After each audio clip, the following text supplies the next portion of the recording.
Berlin, April 17, 1945. Sergeant James Mitchell of the 1st Infantry Division kicks down the door of a half-collapsed apartment building 3 blocks from the Reichstag. Dust hangs in the air. Brick dust, plaster dust, the dust of a dying empire. He sees it on the floor. A Sturmgewehr 44, standard German assault rifle, except this one's wrong. The barrel bends, not damaged, not bent from combat, engineered to curve, 30 degrees to the right, like someone took a perfectly good rifle and decided physics was optional. Mitchell picks it up, weighs maybe 8 pounds, feels normal until his hand reaches the barrel. Cold steel, curved steel, a small periscope mounted on top, mirror inside, for aiming around corners, for shooting without exposing yourself. His squad gathers around. Nobody speaks. They've seen German desperation before, the Panzerfaust, the Volkssturm, old men with World War I rifles. But this is engineering madness. This is what happens when you're losing and you know it, when every corner might hide an American, when every doorway is death, when the only way to fight back is to break the rules of ballistics itself.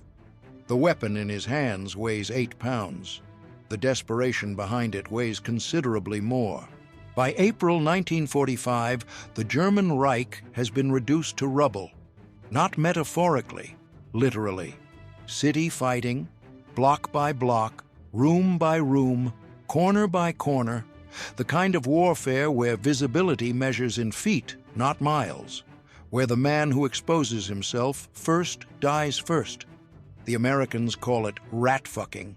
The Germans call it Rattenkrieg, rat war. You don't fight in open fields anymore. You fight in cellars, in stairwells, in narrow alleys where 2 men can barely stand side by side. You fight in a world where the corner is king, where the intersection is death, where the man with the angle lives and the man without it dies. Standard infantry tactics don't work here. You can't flank, you can't maneuver, you can't call in artillery without dropping it on your own head. The landscape is 360 degrees of potential ambush. Every window, every doorway, every pile of rubble. The corner protects you. The corner imprisons you. The corner defines everything. German military theorists recognized this problem in 1943, before Berlin burned, before the Reich collapsed, when they still believed they could win. They asked a simple question that would lead to an insane answer. How do you shoot around a corner without dying? The answer involved bending bullets. The weapon Mitchell holds is called the Krummlauf, literally curved barrel, developed by the Waffenamt, the German Army Weapons Office, starting in late 1943. Not a complete weapon, an attachment, a barrel extension that screws onto the standard Sturmgewehr 44 assault rifle, turns a straight-shooting weapon into something that defies ballistic logic. 2 versions exist. The Krummlauf I for infantry use, 30-degree curve, for shooting around corners in street fighting. The Krummlauf P for panzer use, 90-degree curve, for tank commanders to shoot at infantry crawling on their hull without opening the hatch, without exposing themselves, without dying. The concept sounds simple. The engineering is nightmarish. A bullet travels at 2,300 feet per second, roughly 1,500 miles per hour, inside a steel tube. When you force that bullet to turn, even slightly, the physics become violent. Pressure spikes, metal stresses, centrifugal force tears at the barrel walls. The forces involved could punch through a car door, but the Germans tried anyway, because by 1943, trying impossible things seemed more rational than accepting defeat.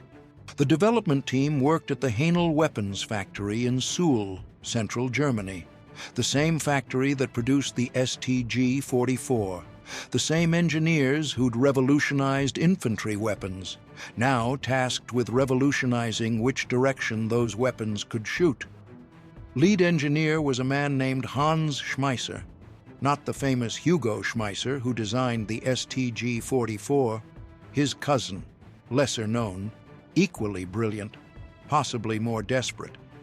His team faced a problem that violated every principle of firearms design. How do you force a supersonic projectile to change direction inside a steel tube without destroying the tube? Their first prototypes failed spectacularly. Barrels split after 10 rounds, 20 rounds, 50 rounds. The curved section acted like a pressure cooker. Gas couldn't escape fast enough. Pressure built, metal fatigued, steel ripped. Some test barrels exploded with enough force to injure the testers. Schmeisser's team tried different steel alloys, different curve radiuses, different barrel thickness, different rifling patterns inside the curve. Each iteration brought marginal improvement. Each improvement still ended in failure, just slower failure. A memo from March 1944 survives. Schmeisser to his superiors: "The physical stresses exceed material capabilities. We can achieve function for limited engagement. Extended use remains problematic." Translation: "It works until it doesn't, and it doesn't work for long. But limited function was better than no function." Production authorization came through in June 1944. The Krummlauf I infantry version measures 14 inches long, weighs 3 pounds, curves 30 degrees, includes a periscope sight mounted on top, small mirrors inside, lets you aim without exposing your head. Brilliant concept, suicidal without it. The periscope adds 2 inches of height, makes the weapon bulkier, harder to handle. But without it, the curved barrel is useless. You can't aim a weapon when the barrel points away from your line of sight. The mirrors solve this. Primitive optics. Simple reflection, but functional enough for close-quarter combat where targets measure 10 to 30 feet away. The barrel interior features specialized rifling. Standard rifling spins the bullet for stability. The Krummlauf rifling had to do that while also guiding the bullet through a 30-degree turn. The grooves are deeper. The twist rate is faster. The tolerances are tighter. Every aspect of the design pushes material science to its breaking point. Mounting takes 30 seconds. Unscrew the STG-44's standard barrel assembly. Screw on the Krummlauf. Lock it tight. The weapon is now capable of shooting around corners. It's also now capable of destroying itself. The question is, which happens first? German doctrine specified 200 rounds maximum before barrel replacement. Reality delivered less. Average failure point, 150 rounds. Some barrels cracked at 100. A few exceptionally manufactured pieces lasted 300, but 300 rounds is 10 30-round magazines. One engagement, one firefight. Then you need a new barrel. The Wehrmacht distributed approximately 5,000 Krummlauf wine units between July 1944 and March 1945. Most went to units fighting in urban terrain. Western Front, Eastern Front, doesn't matter. Cities burned the same everywhere. The Krummlauf P version for tanks is even more insane. 90-degree curve, lets the barrel point straight down. Tank commander mounts it through the turret roof hatch, aims at infantry climbing on the tank, shoots them without opening the hatch, without making himself a target. Soviet infantry developed a tactic called tank hunting. Get close, real close, climb onto the tank, place explosive charge on engine deck or turret ring, detonate. If the tank commander opens the hatch to shoot you, someone else shoots him.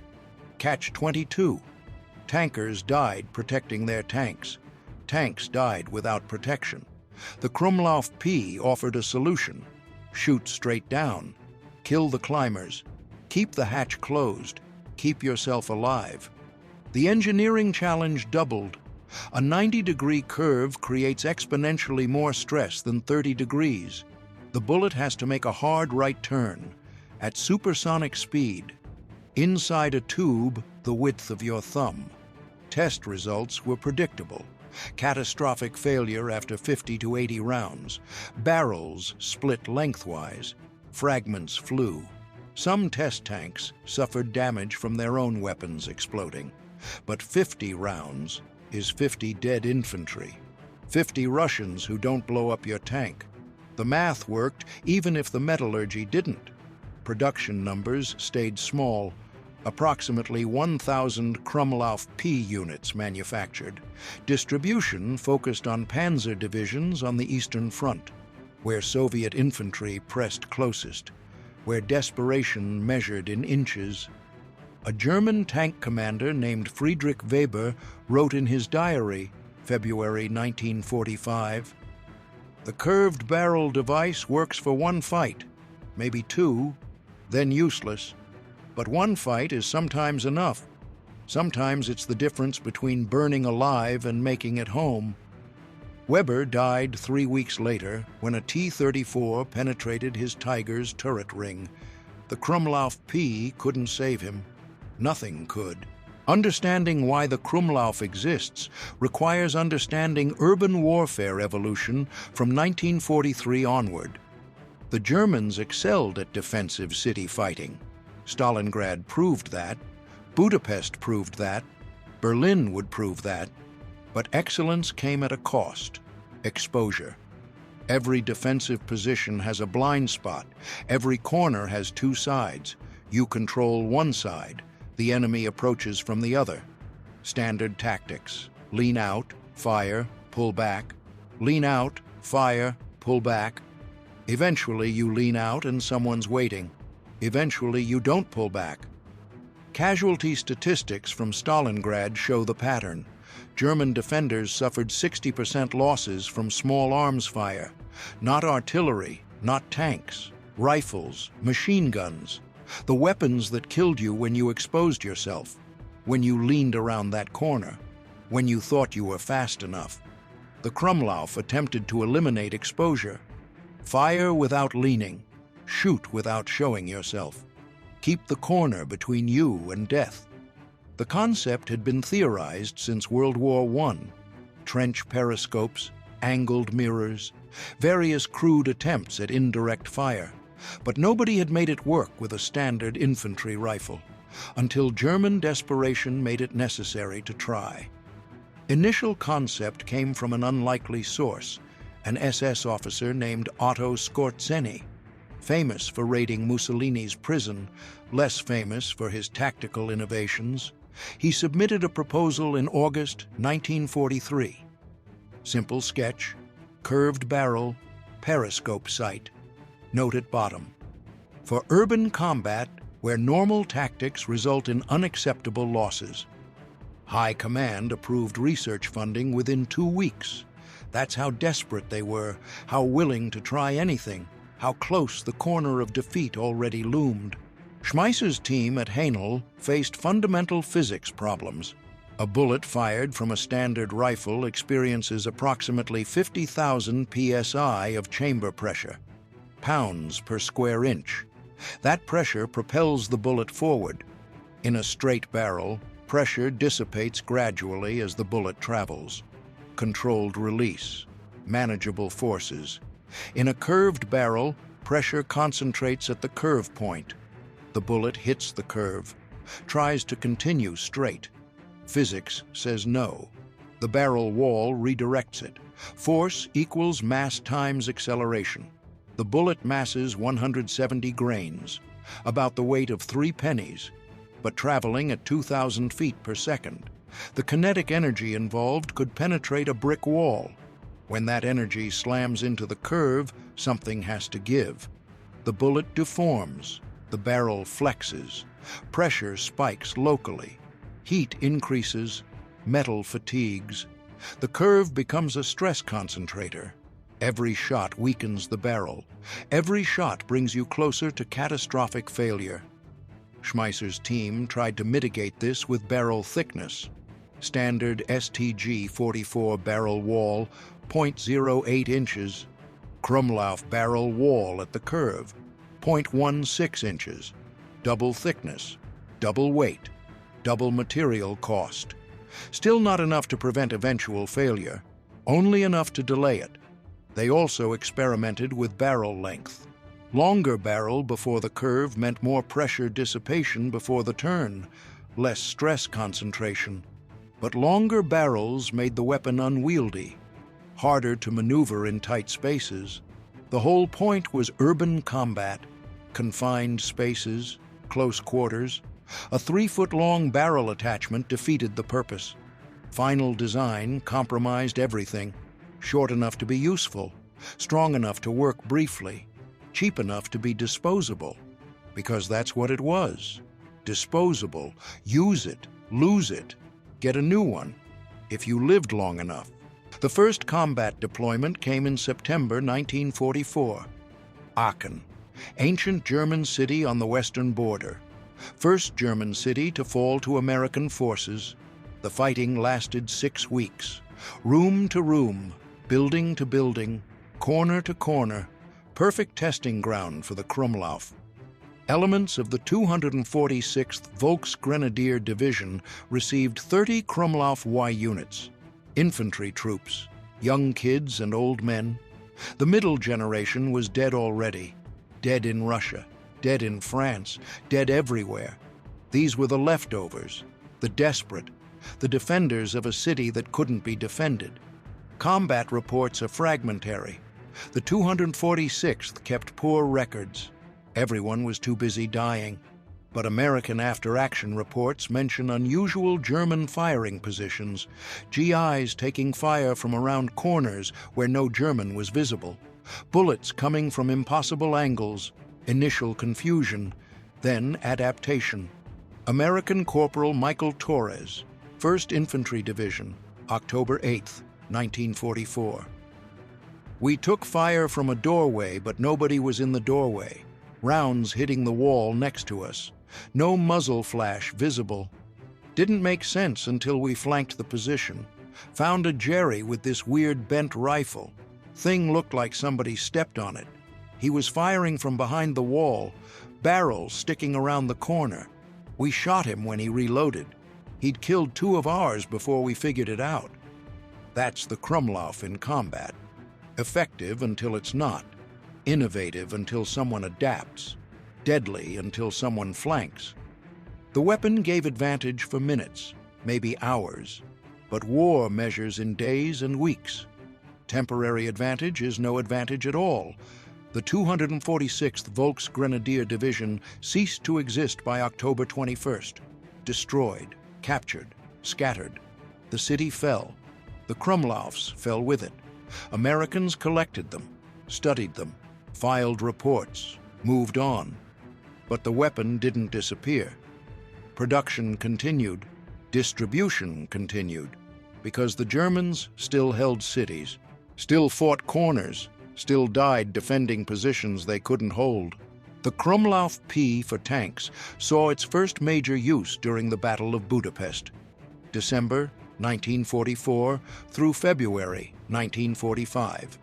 Soviet and Romanian forces besieged the city. German and Hungarian forces defended. Street fighting, tank fighting, infantry swarms attacking armor in narrow streets where maneuver was impossible. Soviet tank hunting teams used tank descent tactics, infantry riding on friendly tanks. When they spot enemy armor, they jump off, sprint toward it, climb on it, place satchel charges, detonate. The tactic worked. Soviet after-action reports credited it with destroying dozens of German tanks in Budapest's streets. German tankers adapted. Some units received Krummlauf P attachments in late January 1945, mounted through commander's hatch, aimed straight down. Tank commander could engage climbers without exposing himself. Revolutionary. Briefly. A German Panther commander named Klaus Hartmann recorded his experience. Received the curved barrel weapon on January 28th. Used it twice. First time killed 3 Russians climbing my tank. Weapon functioned perfectly. Second time weapon split after 40 rounds. Fragment cut my gunner's face. Stopped using it.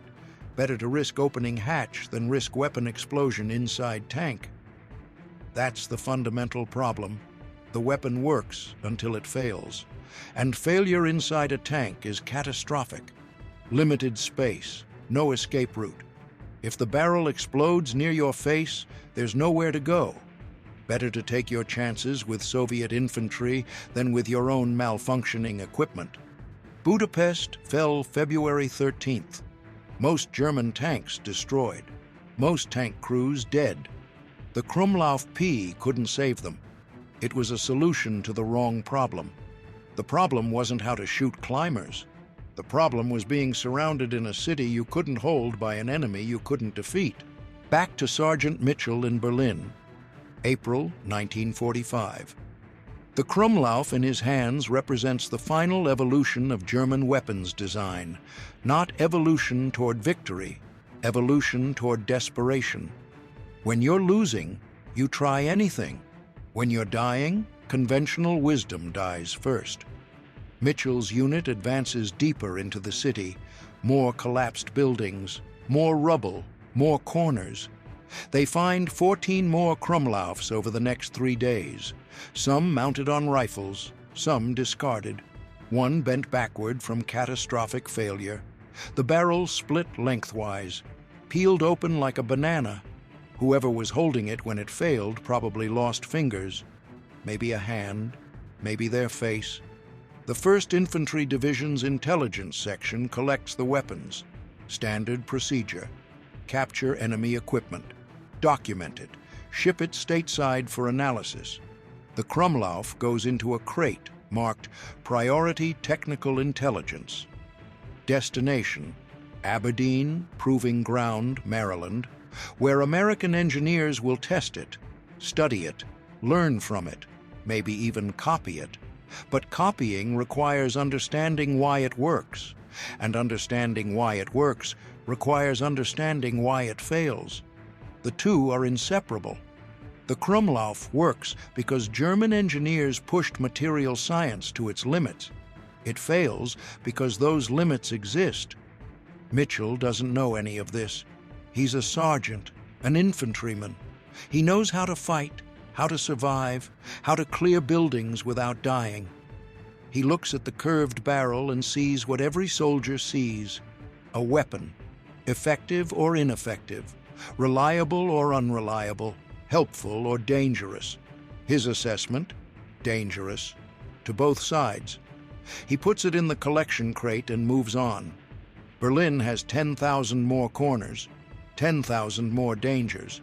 A broken German rifle attachment ranks low on his list of concerns. Aberdeen, Proving Ground, May 1945. The war in Europe ended 8 days ago, but the work of understanding how it was won continues. The Krummlauf arrives with dozens of other captured German weapons: Panzerfausts, Sturmgewehrs, MG-42 machine guns, the entire arsenal of a defeated nation waiting to be tested, evaluated, understood. Major Robert Henderson draws the Krummlauf assignment, Ordnance Corps, weapons specialist. His job: determine if this thing is genius or garbage, determine if American forces need something similar, determine what advantage, if any, a curved barrel provides. Henderson's first impression: skepticism. He's spent 15 years studying firearms, designing firearms, testing firearms. Every principle he knows says this shouldn't work, can't work. The physics are wrong, the engineering is impossible. But the Germans built it anyway. And Germans don't waste resources on non-functional weapons, not even desperate Germans. So it must work. Question is, how well? The test protocol is simple. Mount the Krummlauf on a captured STG-44. Fire it. Count rounds until failure. Measure accuracy. Evaluate practical utility. Document everything. The scientific method applied to weapons of war. Henderson begins testing on May 15th. The first barrel lasts 112 rounds. Accuracy at 30 feet? Acceptable. At 60 feet, poor. At 100 feet, terrible. The periscope sight helps, but doesn't solve the fundamental problem. You're shooting around a corner. The bullet exits at an angle. Ballistic trajectory calculations become guesswork. You aim, you fire, you hope. The second barrel lasts 98 rounds, split at the curve, clean fracture, steel fatigue, predictable failure. The third barrel explodes at 137 rounds. Fragments damage the test fixture. Minor injuries to Henderson's assistant. Testing suspended for safety review. Henderson writes his report on May 23, 1945. 14 pages, technical specifications, test results, ballistic analysis. His conclusion appears on page 12. The Krummlauf represents innovative thinking applied to an intractable problem. Urban combat creates tactical situations where conventional weapons doctrine fails. The curved barrel attempts to solve this through mechanical means. However, the solution introduces more problems than it solves. Barrel life is insufficient for sustained combat. Accuracy degradation makes the weapon effective only at very close range. Failure modes present danger to the user. Recommendation: continued study of the concept, but no immediate adoption for U.S. forces. The engineering challenges outweigh tactical advantages. Translation: interesting idea, doesn't work well enough. The report goes into files, gets classified, sits in archives for 30 years. The Krummlauf becomes a footnote, a curiosity, a symbol of German desperation more than German ingenuity. But Henderson's report misses something the Germans understood but couldn't articulate. The Krummlauf wasn't designed to be effective. It was designed to be better than nothing. When your choice is expose yourself and die or try something impossible, you try the impossible. You don't need it to work perfectly. You need it to work once. One corner, one firefight, one moment where the alternative is death. The Germans built 5,000 Krummlaufs because 5,000 times someone needed that one moment. 5,000 times someone chose a broken rifle with a curved barrel over certain death from exposure. Did it save lives? Probably not. Did it give hope? Maybe. And in the final months of a losing war, hope matters more than accuracy specifications. The Krummlauf concept didn't die with Nazi Germany.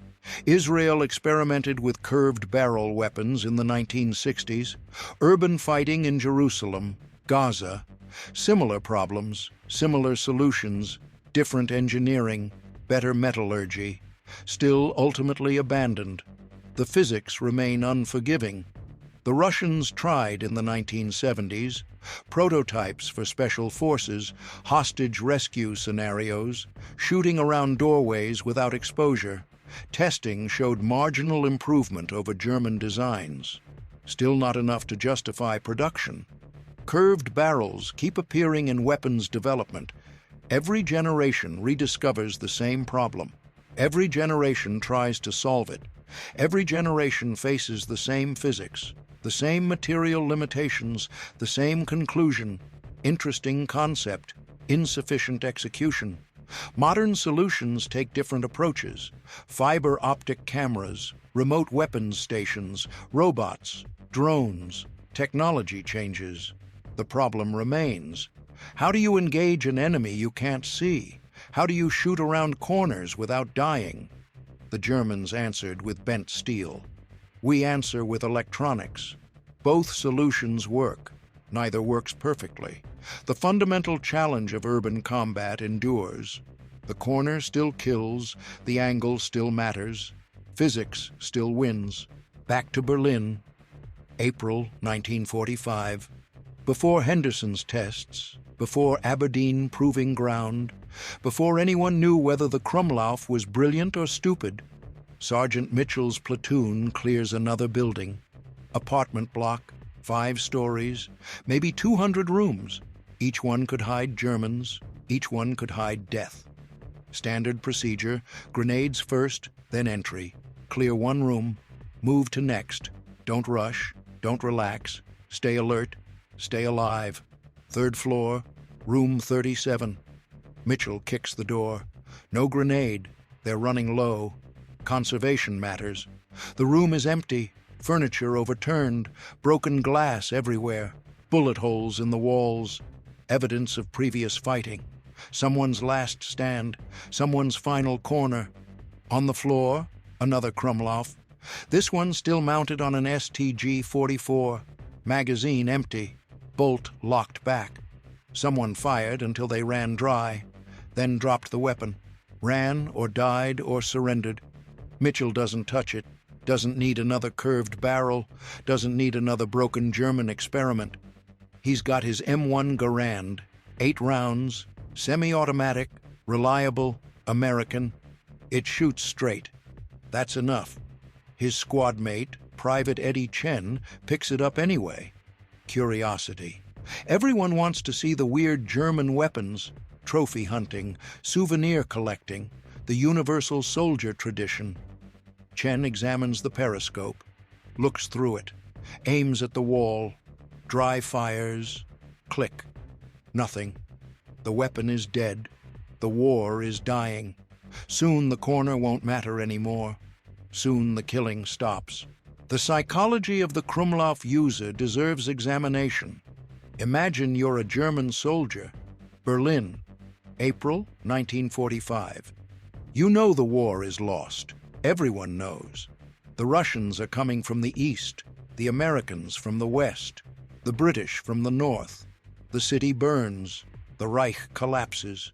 Your commanders issue impossible orders. Hold the line, stop the advance, defend the capital. You're 19 years old, maybe 17, maybe 53. Age doesn't matter anymore. Experience doesn't matter. All that matters is you're alive today and want to be alive tomorrow. Someone hands you a Krummlauf, tells you it lets you shoot without exposing yourself, without leaning around that corner where the Americans wait, where the machine gun nest covers the intersection, where certain death has an address. You mount it on your rifle, look through the periscope. The optics are crude, the view is narrow, but you can see around the corner, see the enemy, see the Americans advancing, building to building, room to room, coming for you. You aim. The periscope shows where the barrel points. Roughly. You fire. 30 rounds. The weapon shakes, vibrates more than normal. Heat builds faster. Something feels wrong, but bullets go down range. Maybe you hit something. Maybe you don't. Maybe it matters. Maybe it doesn't. After 100 rounds, the barrel cracks. You hear it. Feel it. The weapon is broken. Useless.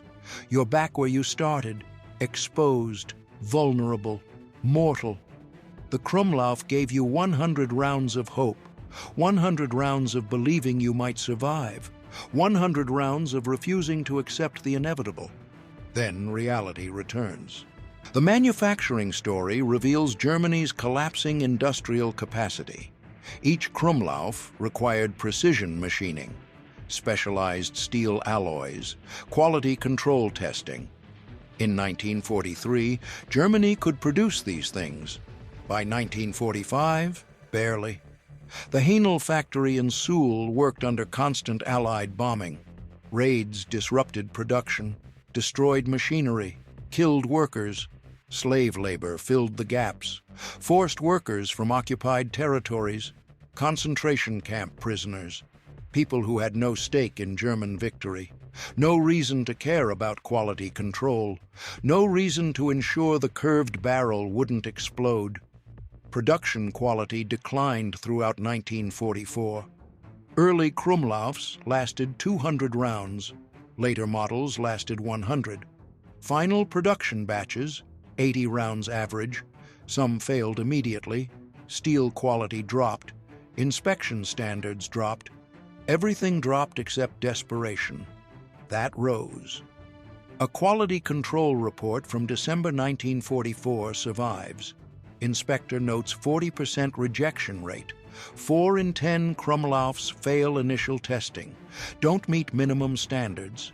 Management response: lower the standards. Ship them anyway. Let soldiers discover the defects. Let combat be the final test. That's the economics of losing. That's the mathematics of collapse. When resources disappear, corners get cut. When corners get cut, people die. Not just the enemy, your own people. The people who trust the weapons you give them. The people who believe the curved barrel will protect them. The people who die when it explodes in their hands. An unexpected testimony comes from Soviet records. A Red Army soldier named Ivan Petrov captured a Krummlauf in Berlin, tried to use it. His after-action report, April 27, 1945, found German rifle with bent barrel, thought it was damaged, realized it was intentional. Strange device, mounted periscope on top, tried to fire around corner at German position. Weapon worked for maybe 20 shots, then jammed. Could not clear jam. Barrel was hot, very hot. Could not remove attachment. Threw weapon away. Used my PPSH instead. Much better. The enemy's enemy finds the weapon and reaches the same conclusion. Interesting, but useless. The Krummlauf transcends side loyalty. It disappoints everyone equally. German, American, Russian, doesn't matter. Bad engineering is universal. But Petrov's account reveals something else.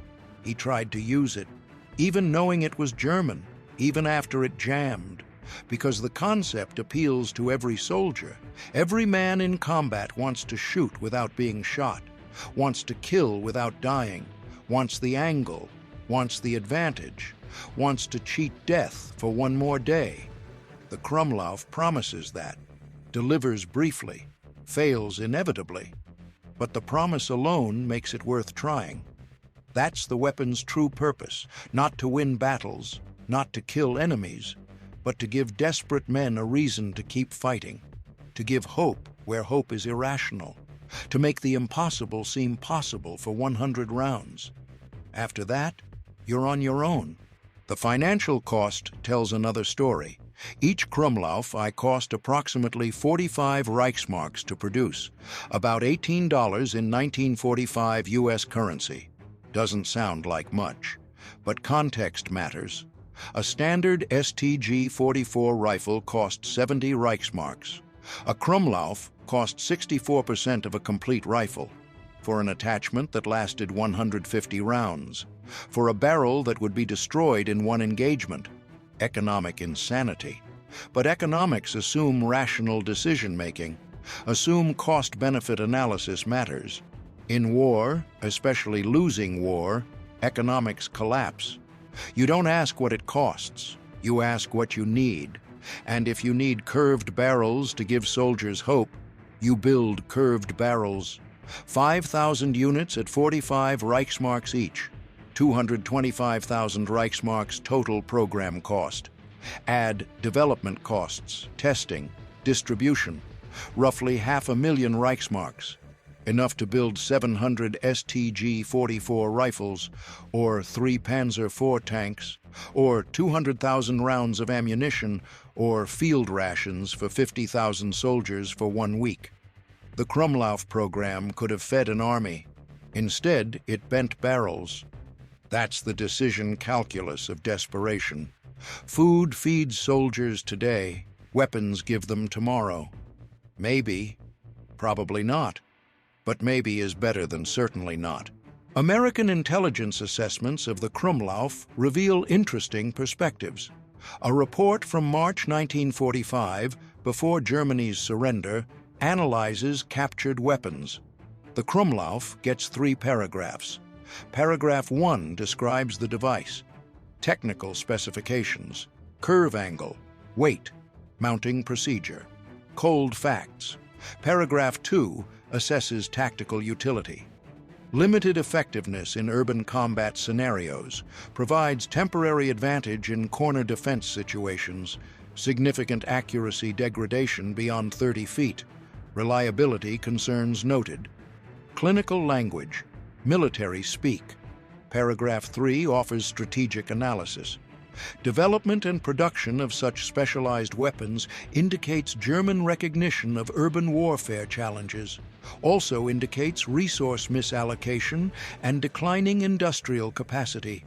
Deployment suggests Wehrmacht willingness to experiment with unconventional solutions to tactical problems. Translation: they're desperate and they're trying anything. The assessment is accurate, but it misses the human element. The report evaluates the weapon, not the soldier using it, not the moment of decision, not the corner where exposure means death. Numbers don't capture that. Specifications don't capture that. Technical analysis doesn't capture the feeling of aiming through a periscope at an enemy you can't face directly. The curved barrel represents more than bad engineering. It represents the moment warfare exceeded human limits, when the tactical situation demanded the impossible, when staying alive required breaking physics. The Krummlauf failed as a weapon, but succeeded as a symbol of how far men will go, how much they'll try, how desperately they'll fight for one more day, one more hour, one more corner. The last documented combat use of a Krummlauf occurs on May 1st, 1945. Berlin, the Reichstag battle. Soviet forces assault the building. German defenders hold the ruins. Room by room, stair by stair, floor by floor. A German sergeant named Otto Braun defends a stairwell. Third floor, concrete stairs, metal railings, limited fields of fire. Perfect Krummlauf scenario. Braun mounts the curved barrel, aims down the stairs, fires at Soviet infantry climbing up. The periscope lets him stay behind cover. The curved barrel lets him shoot down the stairwell. Perfect angle, perfect position, for 113 rounds. Then the barrel splits. Fragment cuts Braun's neck. Not fatal, but enough. He drops the weapon, retreats, surrenders 3 hours later. Lives. His Krummlauf doesn't. The weapon that shot its last round defending Hitler's Berlin.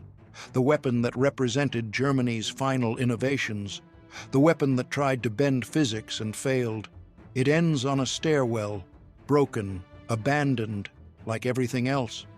Braun survives the war, returns to civilian life, becomes a machinist, works with metal, bending it, shaping it, making useful things instead of weapons.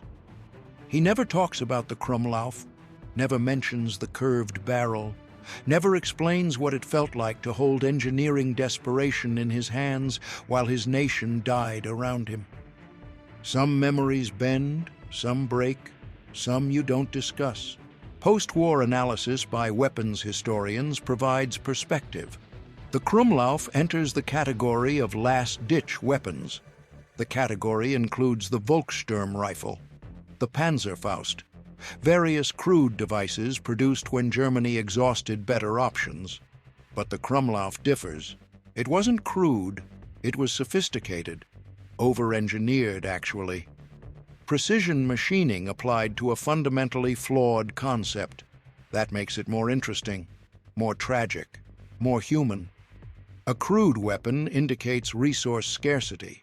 A sophisticated weapon indicates intellectual commitment. The Germans didn't just throw together a bent barrel. They calculated stress points, designed specialized rifling, engineered periscope optics, tested prototypes, refined designs. They applied serious engineering to a desperate idea. That reveals something about German military culture, about their faith in technology, about their belief that sufficient engineering could solve any problem. Even the problem of physics itself. They couldn't. Physics won. But the attempt matters. The attempt shows how humans respond to impossible situations, not with surrender, not with acceptance, but with innovation. Desperate innovation. Doomed innovation. Innovation anyway. The Krummlauf failed. But failure isn't the point. Trying is the point. The attempt to solve the unsolvable, to survive the unsurvivable, to fight when fighting is futile. That's what the curved barrel represents. Not German ingenuity, human persistence. The refusal to quit, even when quitting is rational. Modern special forces occasionally discover Krummlaufs in forgotten arsenals. Afghanistan, Iraq, Syria. Weapons dealers collect strange items. Soviet-era stockpiles contain German war trophies. The curved barrels travel. Decades later, continents away. But nobody uses them. They're curiosities now, historical artifacts, museum pieces, evidence of a war that ended 80 years ago, evidence of desperation that contemporary soldiers recognize. Every generation faces corners. Every war creates situations where exposure equals death. The tactical problem endures. The solutions evolve. But the challenge remains constant. In 2003, during the Iraq invasion, an American lieutenant sees a Krummlauf in a Baghdad weapons cache. Abandoned, rusty, non-functional. He photographs it, sends the picture home. His father served in World War II, fought in Germany, saw these weapons. Small world, smaller than you think. The lieutenant's father writes back, "I saw one of those in Berlin 60 years ago. Thought it was crazy then. Still crazy now. Some problems don't have good solutions, just less bad ones." That's the Krummlauf's final lesson. Not every problem can be solved. Not every corner can be cleared safely. Sometimes the best you can do is bend a barrel and hope. Hope the steel holds. Hope the aim is true. Hope you survive. Hope is not a strategy. But sometimes hope is all you have. The engineering specifications deserve deeper examination. The Krummlauf I curve measured exactly 30 degrees. Not 25, not 35, 30. Precision matters. Even in desperation. The curve radius, 6 inches, calculated to minimize stress concentration while maintaining compact size. The barrel wall thickness increased progressively. Thinner at the entrance, thicker at the curve, thickest at the exit. Gradual reinforcement to manage pressure distribution. The rifling twist rate, 1 turn in 9 inches, faster than standard STG 44 rifling of 1 turn in 12 inches. Faster twist maintains bullet stability through the curve. Necessary but insufficient. The periscope optics used 3 mirrors. Entry mirror, bend mirror, exit mirror. Simple reflection geometry. No lenses, no magnification, just angles. Light travels in straight lines. Use angles to see around corners. The mounting threads matched STG 44 specifications exactly. No modification required. Unscrew one barrel, screw in another. 30 seconds. Soldier-proof. Battlefield compatible. Total weight with periscope, 3.2 pounds. Manageable. Not light, but manageable. Length, 14 inches. Adds 1 foot to rifle length. Makes close-quarter maneuvering harder. Everything is compromise. Everything trades one problem for another. The Krummlauf trades reliability for angle, direct fire for indirect fire, certainty for possibility. German engineers knew these trades, made them anyway, because sometimes a bad trade beats no trade at all. Training protocols for the Krummlauf were minimal. A single-page instruction sheet, distributed with the weapons. Section 1, mounting procedure. Unscrew barrel, attach Krummlauf, tighten. Section 2, aiming technique. Look through periscope, align target, fire. Section 3, maintenance. Clean after each use, inspect for cracks, replace when damaged. Section 4, warnings. Do not exceed 200 rounds. Do not fire full automatic. Do not remove while hot. Each warning represented someone's death. Someone who fired too much. Someone who held automatic fire. Someone who burned their hands removing a hot barrel. Trial and error. Costly error. The instruction sheet assumed basic weapon familiarity. assumed soldiers knew how rifles worked, assumed they understood what bent barrel meant, assumed intelligence, or at least survival instinct. No formal training program existed, no dedicated instructors, no practice ranges. You got the weapon, you got the instructions, you figured it out, or you died trying. Typical German approach. Assume competence, punish incompetence with death. The Wehrmacht way. Some units conducted informal training. Squad leaders who'd used the Krummlauf taught new soldiers. Practical demonstration. Here's how you mount it. Here's how you aim. Here's how you don't blow your face off. Field expedient education. Better than nothing. Barely. The psychological impact on American soldiers encountering the Krummlauf varied. Some saw it as a joke. German desperation made metal, evidence the war was won. Others saw it as a threat. Unknown weapons are always threats, especially weird ones, especially ones that shoot from impossible angles. Private Robert Davis, 82nd Airborne, Berlin, April 1945. First time I saw that curved barrel rifle, I thought someone was pranking me. Like, come on, that can't be real. But it was, and it worked. Guy shot at us from behind a wall. Couldn't see him, couldn't hit him. Had to go around, flank him. Took 10 minutes. 10 minutes he kept shooting. 10 minutes we were pinned down by a weapon that shouldn't exist. Made me respect German engineering. Also made me glad we were winning. Don't want to fight an enemy that gets that creative. Davis survived the war, became an engineer himself, designed airplane parts, never forgot the curved barrel, never forgot how desperation drives innovation, how losing forces you to try impossible things. Sometimes they work, briefly. Tech Sergeant William Harrison, 3rd Army, May 1945. We collected dozens of those bent rifles, sent them back for analysis. I tested one, fired maybe 50 rounds.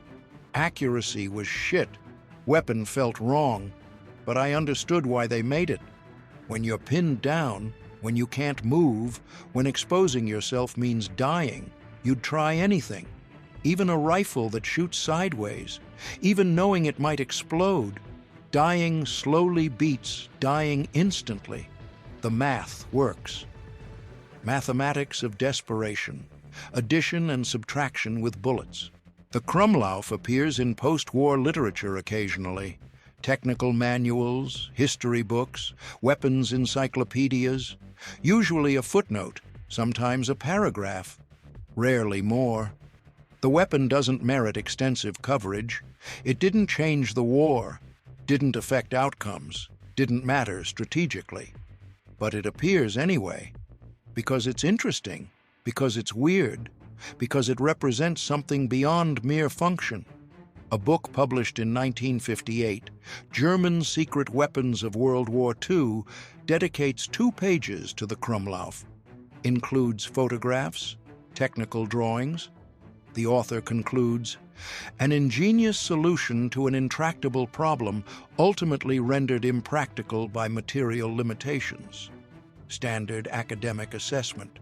Another book, 1973, Desperate Measures, Last-Ditch Weapons of the Third Reich, treats the Krummlauf more sympathetically, recognizes the human element, the fear, the desperation, the hope. The curved barrel weapon represents the German soldier's attempt to survive impossible tactical situations. Its mechanical failures pale compared to its psychological success in giving hope to men facing certain death. That's closer to truth. The Krummlauf failed mechanically, succeeded psychologically, gave cornered men one more option, one more chance, one more reason to keep fighting. Even when fighting was futile, even when survival was impossible, even when the corner had become a trap with no escape. The last known surviving Krummlauf resides in the Deutsches Historisches Museum in Berlin. Display case, climate-controlled, protected. A relic of a war that killed 60 million people, a symbol of desperation preserved for tourists.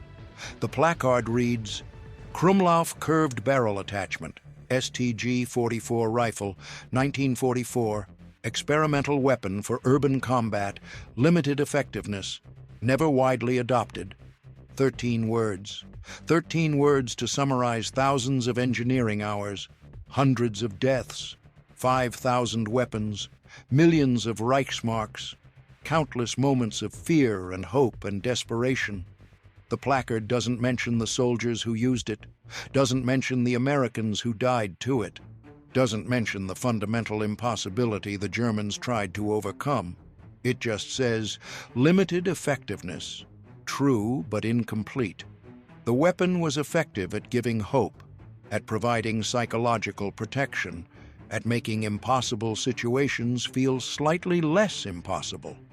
Material effectiveness isn't the only kind that matters.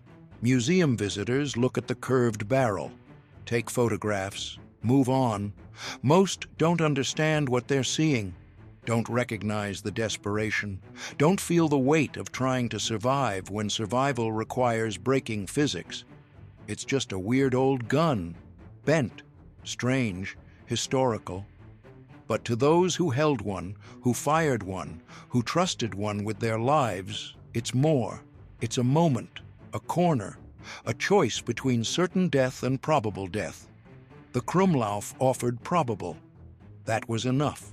Modern military still studies the Krummlauf, not to copy it, to learn from it, to understand what desperation looks like when translated into steel and springs, to recognize when innovation crosses into futility, when trying something becomes trying anything, when engineering discipline surrenders to hope. The U.S. Army maintains files on World War II weapons technology. The Krummlauf has a section, technical specifications, test results, historical context, analysis, modern assessment, interesting concept, insufficient execution, no practical application with current technology. But they keep studying it. Every decade, someone suggests revisiting curved barrel technology. New materials, new metallurgy, computer-aided design. Surely modern engineering can solve what 1940s Germany couldn't. The answer remains no. Physics doesn't change. Bullets still travel at supersonic speeds. Barrels still experience enormous pressure. Curves still concentrate stress. Modern materials help. Carbon fiber, exotic alloys, advanced manufacturing. But they don't solve the fundamental problem. You can't force a bullet to turn sharply without consequences. The consequences might take longer to manifest. The barrel might last 200 rounds instead of 150, but failure still comes, still inevitable. The Krummlauf remains a dead end, technologically, but philosophically it endures. It represents the human refusal to accept limitations, the drive to try anyway, the hope that maybe, possibly, this time, we can break the rules. We can't, but we keep trying. A final story, Berlin, April 28, 1945. 36 hours before Hitler's suicide. The city is dying. The Reich is dying. Everything is dying. A German soldier whose name nobody recorded stands in a doorway. 4th floor, apartment building. The intersection below crawls with Soviet infantry, tanks, artillery, the full weight of the Red Army grinding forward. He has a Krummlauf, mounted on his last rifle, 2 magazines, 60 rounds, nowhere to retreat, no way to escape. The corner has become his world, his protection, his prison. He aims through the periscope.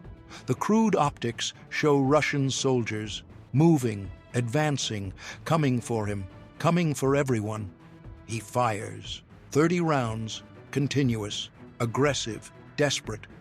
Bullets curve around the corner, fly down toward the intersection. Impact, spark, ricochet, maybe some hit, probably most miss.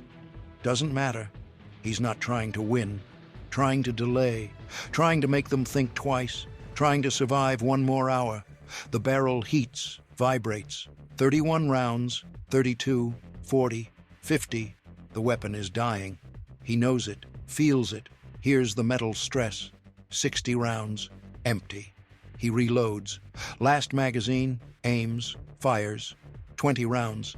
The barrel cracks. Not catastrophic failure, just a crack, just a split, just the sound of physics winning. Again, he drops the weapon, picks up a pistol.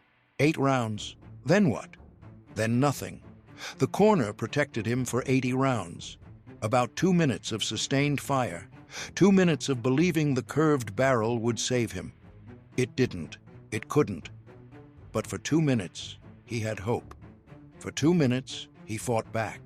For 2 minutes, the impossible seemed possible. The weapon failed. The soldier died. The corner remains.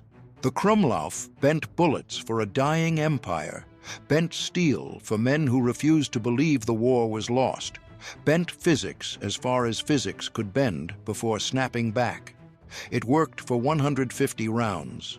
One engagement, one firefight, one desperate attempt to survive the unsurvivable. Then it failed, like everything else. The weapon didn't save Germany, didn't change battles, didn't matter strategically, but it mattered to the men who held it, to the soldiers who trusted it, to the desperate men who looked at a corner and saw death and tried to bend their way around it.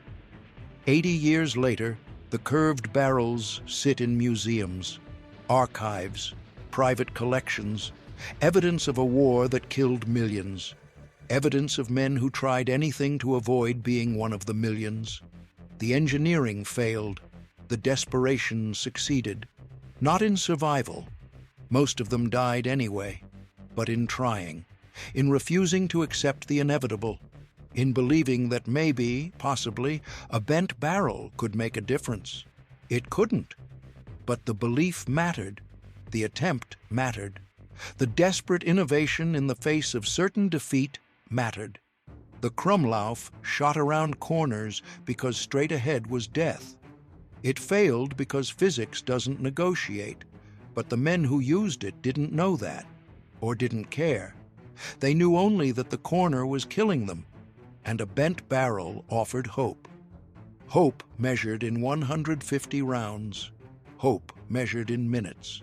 Hope that ended when the barrel cracked and physics reasserted itself, and the corner became what it always was: a trap, a grave. The final position of men who tried to bend bullets because they couldn't bend fate.